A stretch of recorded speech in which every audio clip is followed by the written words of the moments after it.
Hello guys, welcome back to another video of the channel Himalayan dry. അപ്പോൾ നമ്മൾ ഇന്ന് ചെയ്യുന്ന വീഡിയോ ഒരു സിമ്പിൾ DIY ടെക്നിക്കാണ്. നിങ്ങൾക്ക് എല്ലാവർക്കും വീട്ടിൽ തന്നെ ചെയ്യുന്ന ചെറിയൊരു ടെക്നിക്കാണ്. നമ്മുടെ സൈലൻസറിൻ്റെ കളർ നമുക്കറിയാം, കുറേ വണ്ടി ഓടിക്കഴിയുമ്പോൾ അതിൻ്റെ കളർ ബ്ലാക്ക് ആവാറുണ്ട്. അപ്പോൾ നമുക്ക് എങ്ങനെ ആ കളറിനെ ബാക്ക് ടു നോർമൽ അല്ലെങ്കിൽ ഒരു സ്റ്റോക്ക് കണ്ടീഷനായിട്ടുള്ള സൈലൻസറിൻ്റെ കളറിലോട്ട് നമുക്ക് എങ്ങനെ എത്തിക്കുക എന്നുള്ളത് ഇന്നത് നമ്മൾ വീഡിയോ ചെയ്യുന്നത്. സിമ്പിൾ ടെക്നിക്കാണ്. ഇതിനായിട്ട് നമ്മൾ യൂസ് ചെയ്യുന്ന രണ്ട് കാര്യങ്ങളാണ്. ഒരു ഹാർപിക്, ഇതെല്ലാം നമ്മുടെ വീട്ടിലുണ്ടാവും. പിന്നെ ഒരു സ്ക്രബ്ബർ, നമ്മൾ കിച്ചണിലൊക്കെ യൂസ് ചെയ്യുന്ന നമ്മുടെ പാത്രമൊക്കെ ക്ലീൻ ചെയ്ത് നമ്മൾ സ്ക്രബ്ബറാണ്. ഇത് രണ്ട് യൂസ് ചെയ്ത് നമുക്ക് എങ്ങനെ കളർ ബാക്ക് ടു നോർമൽ ആക്കാൻ നമുക്ക് ചെക്ക് ചെയ്യാം.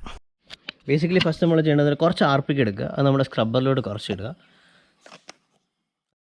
അതിനുശേഷം നമുക്ക് നമ്മുടെ സൈലൻസർ നന്നായിട്ട് ഉരയ്ക്കുക. അത് ഇപ്പം തന്നെ നമുക്ക് അതിൻ്റെ ഒരു ചേഞ്ച് ഫീൽ ചെയ്യുന്നുണ്ട്. കണ്ടോ, കളർ മാറുന്നത് കണ്ടോ. ബേസിക്കലി ഒരു സിമ്പിൾ ടെക്നിക്ക് വെച്ചിട്ട് നിങ്ങളുടെ സൈലൻസറുകൾ നമുക്ക് ബാക്ക് ടു നോർമൽ ആക്കാൻ പറ്റും.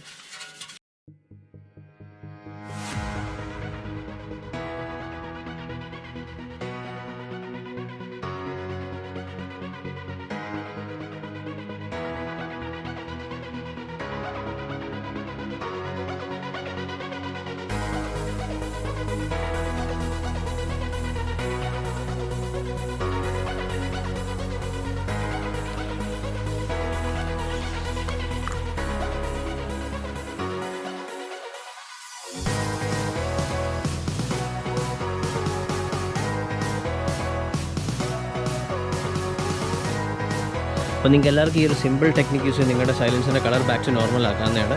അപ്പോൾ thank you guys, thank you for watching the video. See you later.